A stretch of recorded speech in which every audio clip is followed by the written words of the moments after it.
Hapa Nairobi tuelekee katika ukumbi wa Uhuru Gardens katika barabara ya Lang'ata ambapo mwandishi wetu Jimmy Mbogo alikuwa anahudhuria sherehe za Labor Day siku hii ya leo. Jimmy, tueleze yaliyozungumzwa katika uwanja huo wa Uhuru Gardens na yale ambayo viongozi wameyasema kwa wananchi.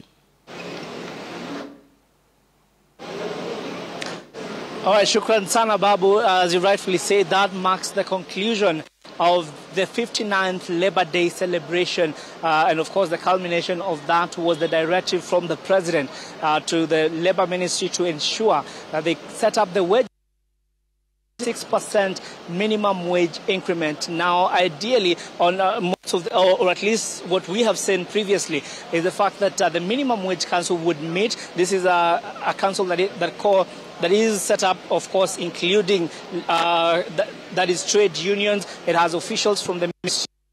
It has officials as well from the Federation of Kenyan Employers that then would recommend the amount to be increased in terms of minimum wages. But of course, this year we're seeing a different a move away from what would be considered the norm. So we have the targeted amount of increment, that then now what remains is the working arrangement on how to achieve that 6% working. And of course, the other thing that has come out as expected was the issue of digital workers and digital labor. Of course, this has been making rounds, and in as far as labor laws go. Again, we have seen reports indicating Kenyan workers are being exploited, and of course this now has become something that even the President himself says that there is need to,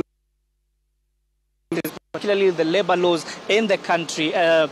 Now, during his speech, the other thing that the President has talked about is the fact and the need to include everyone in the labor force, and also just trying to defend his move that we have seen labor migration, saying that, of course, they will be targeting to increase the number of contribution or diaspora remittance into the country from the current about $4 billion US to about $10 billion US over time. And he went ahead to mention some of the projects that the government has implemented. We're talking about the housing levy, the housing project, for instance, that he says they target to put up 50,000 to 70,000 units every year. That is within Nairobi, and also just looking at all the other projects that the government has been implementing. And of particular interest is the fact that now we have Kenyans who are employed on digital work and just trying to earn a living. Now, the other thing that the Cabinet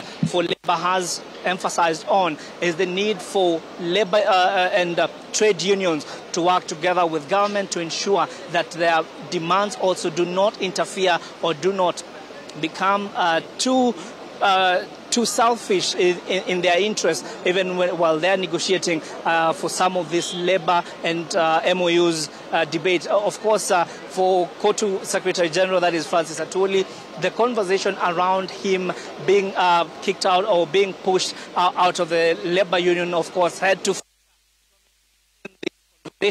and he's now, despite what has been happening, that there has been a move now to move more into the boardroom to advocate for workers' unions, to advocate for workers' rights, as opposed to hitting the streets and going into the streets to try and get some of the actions that they require from the government to be implemented. And of course, saying that this now puts the country in a precarious position.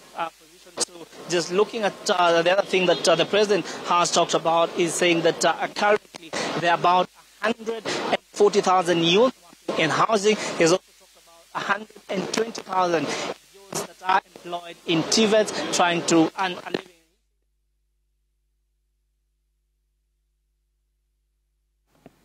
That's our very own reporter, Jimmy Mbogo from Uhuru Gardens in Nairobi. We apologize for the poor communications.